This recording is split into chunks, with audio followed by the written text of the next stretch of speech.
Assalamualaikum warahmatullahi wabarakatuh. Perkenalkan, nama saya Wastono dari SI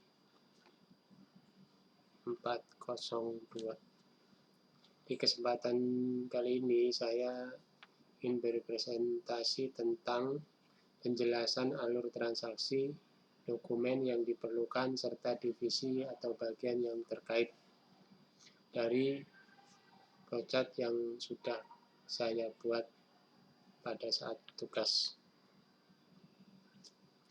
Alur transaksi penerimaan kas dari penjualan tunai.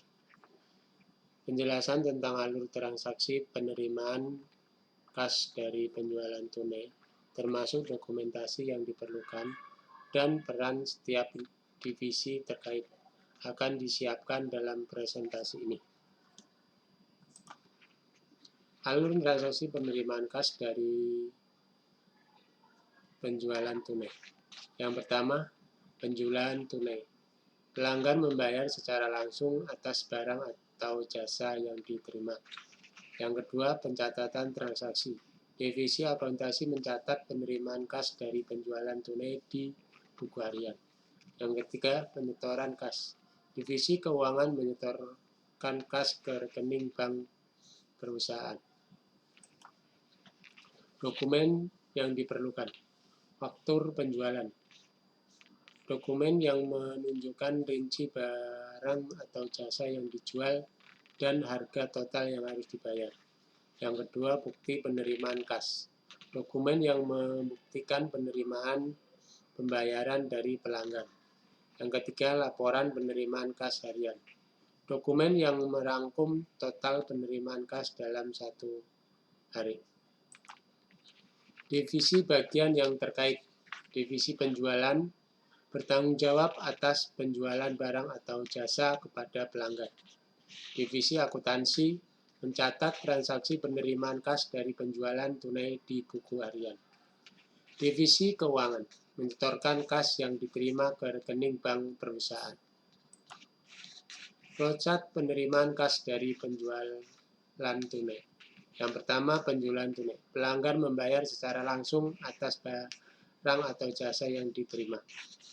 Yang kedua, pencatatan transaksi. Divisi akuntansi mencatat penerimaan kas di buku harian. Yang ketiga, penyetoran kas.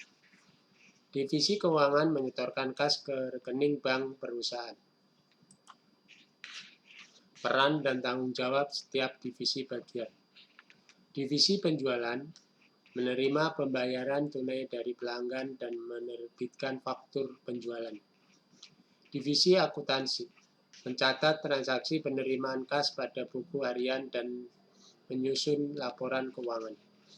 Divisi keuangan menyetorkan kas yang diterima ke rekening bank perusahaan dan melakukan pengelolaan kas.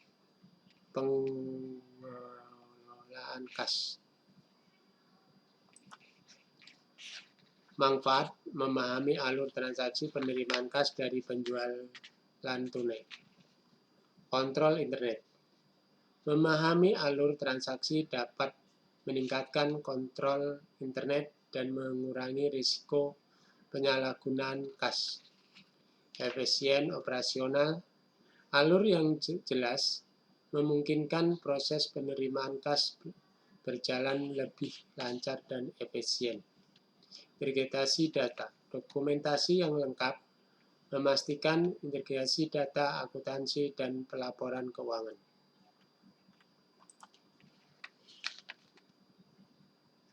Kesimpulan dan penutup. Memahami alur transaksi penerimaan kas dari penjualan tunai. Dokumen yang diperlukan dan peran setiap divisi terkait merupakan hal penting untuk mengelola keuangan perusahaan secara efektif. Demikian yang bisa saya sampaikan, kurang lebihnya. Wassalamualaikum warahmatullahi wabarakatuh.